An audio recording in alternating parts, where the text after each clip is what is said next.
Assalamualaikum warahmatullahi wabarakatuh. Salam sejahtera untuk kita semua. Yang terhormat Ibu Desi Ramawati selaku dosen mata kuliah Dasar-Dasar Perencanaan Pendidikan dan Kak Ivan selaku kakak pembimbing artikel ilmiah. Pada kesempatan kali ini, kami dari kelompok 8 ingin mempresentasikan artikel ilmiah yang sudah kami buat yang berjudul Efektivitas Bantuan Beasiswa KJP untuk menurunkan angka anak putus sekolah di DKI Jakarta. Anggota kami yang pertama ada Hamida Ayu Umniati, yang kedua ada Ivana Patricia, dan yang ketiga saya sendiri, Marsafa Nabila Nisa. Menurunkan angka anak putus sekolah di DKI Jakarta. Yang pertama, kami akan membahas tentang faktor penyebab anak putus sekolah. Yang kedua, kemudian menjelaskan bagaimana memberi solusinya, yaitu dengan memberi beasiswa kepada anak putus sekolah berupa kartu Jakarta Pintar. Dan yang ketiga, sebagai panduan untuk pemerintah atau pihak swasta untuk berkontribusi dalam menurunkan angka anak putus sekolah. Pengertian pendidikan. Pendidikan merupakan serangkaian kegiatan yang diusahakan secara sadar yang bertujuan untuk mengembangkan kepribadian dan kemampuan baik dilaksanakan di dalam sekolah maupun di luar sekolah. Hal itu berlaku seumur hidup dan berlaku untuk setiap manusia tanpa terkecuali. Hal ini terdapat pada Undang-Undang Nomor 39 Tahun 1999 tentang Hak Asasi Manusia pada Pasal 60 Ayat 1. Kemudian Jumali mengatakan pendidikan merupakan suatu proses untuk menyiapkan aset-aset pada masa mendatang. Dan Yayan mengartikan sebagai hal terpenting dalam kehidupan manusia. Ini berarti bahwa setiap manusia Indonesia berhak mendapatkannya dan diharapkan untuk selalu berkembang di dalamnya. Pada data PDSK tahun 2017 sampai 2019 di Jakarta, pada tahun 2017, angka anak putus sekolah pada SD sebesar 973 anak, kemudian SMP sebesar 1080 anak, SMA sebesar 606 anak, dan SMK sebesar 2.690 anak.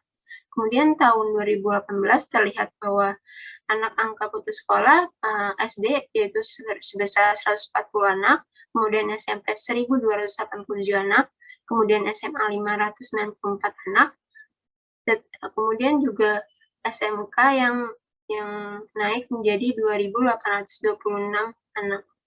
Kemudian tahun 2019, angka anak putus sekolah menurun drastis, yakni SD sebesar 305 anak, SMP 332 anak, SMA 57 anak, dan SMK 343 anak. 1. Studi literatur. Yang pertama, kami akan membahas tentang Kartu Jakarta Pintar atau KJP. Program Kartu Jakarta Pintar atau KJP merupakan salah satu bentuk perhatian pemerintah untuk menjalankan amanat konstitusi yang menjamin setiap warga negara untuk mendapatkan haknya di bidang pendidikan. Melalui program ini, peserta didik yang tidak mampu mendapatkan hak untuk memperoleh pendidikan sampai jenjang sekolah menengah atas atau SMA atau sederajatnya. Melalui program ini, pemerintah DKI Jakarta berharap masyarakat dapat memperoleh dan dapat memanfaatkan yang positif secara langsung. Program KJP bertujuan untuk yang pertama mendukung terselenggaranya wajib belajar 12 tahun. Yang kedua, meningkatkan akses layanan pendidikan secara adil dan merata. Yang ketiga, menjamin kepastian mendapatkan layanan pendidikan. Dan yang terakhir, meningkatkan kualitas hasil pendidikan.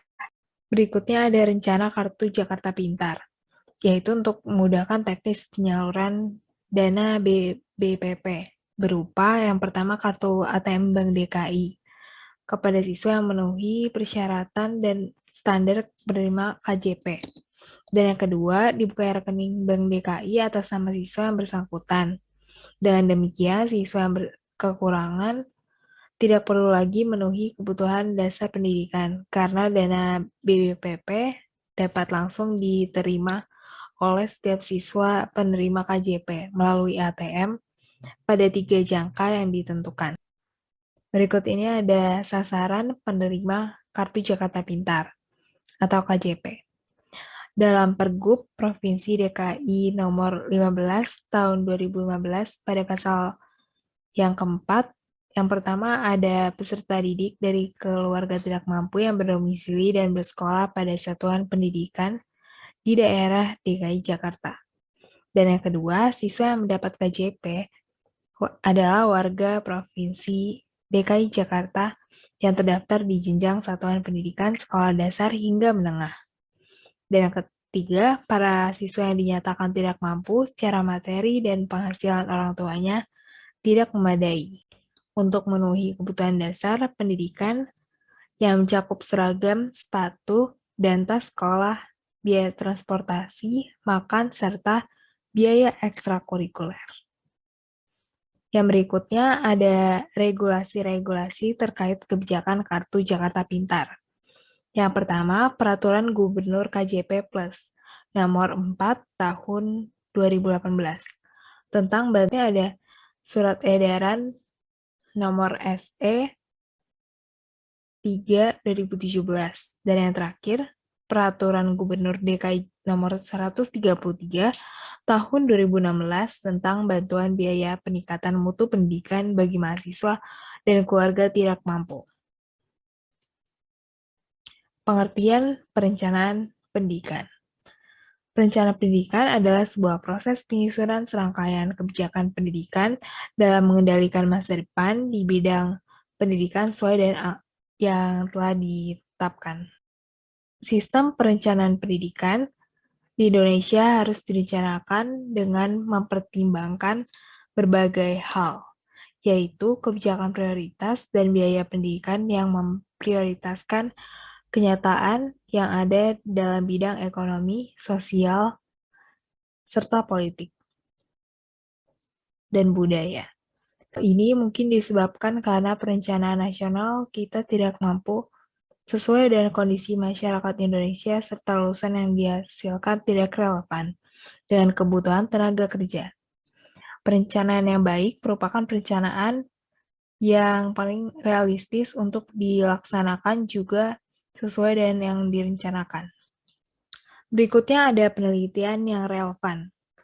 Dan judul penelitian implementasi dana BKSM, bantuan khusus beasiswa miskin, dalam menanggulangi putus sekolah.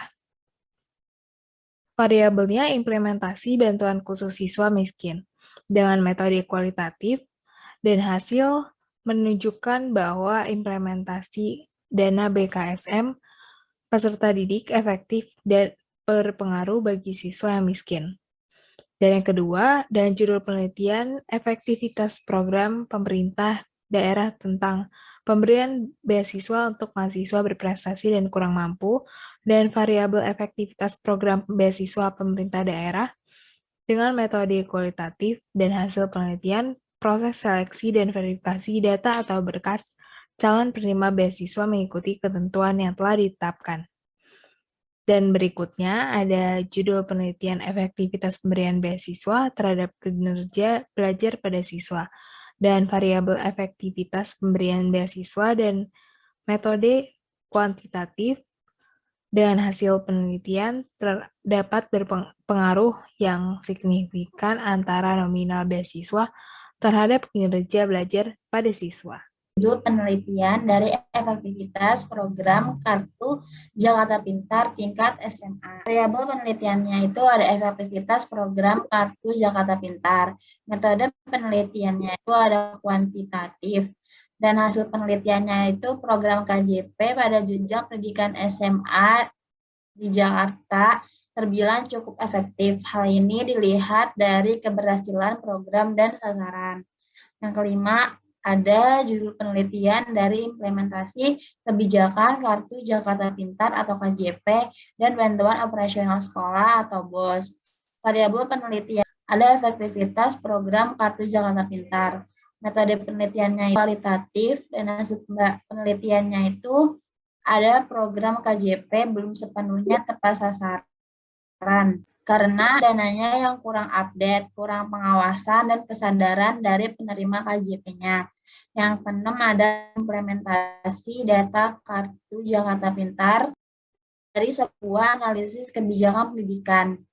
Variabel penelitiannya itu program bantuan Kartu Jakarta Pintar. Metode penelitiannya itu ada studi literatur, dan hasil penelitiannya itu ada program KJP belum efektif karena masih ada penyalahgunaan pemakaian yang seharusnya untuk pendidikan dibuat untuk hal lain. Yang ketiga ada hasil dan pembahasan.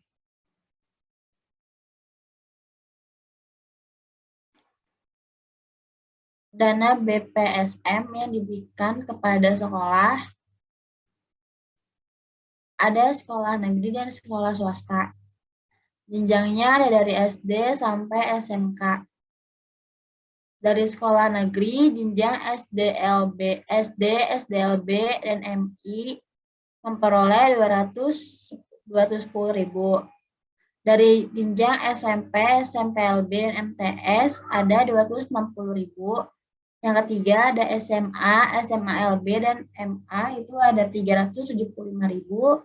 Dan yang terakhir ada SMK, SMKLB itu ada 390.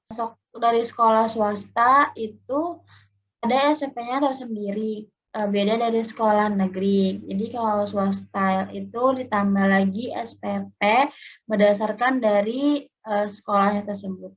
Yang keempat ada kesimpulan dan saran. Kesimpulannya dari program KJP, upaya yang dilakukan oleh pemerintah DKI Jakarta dalam mewujudkan keadilan sosial di bidang pendidikan.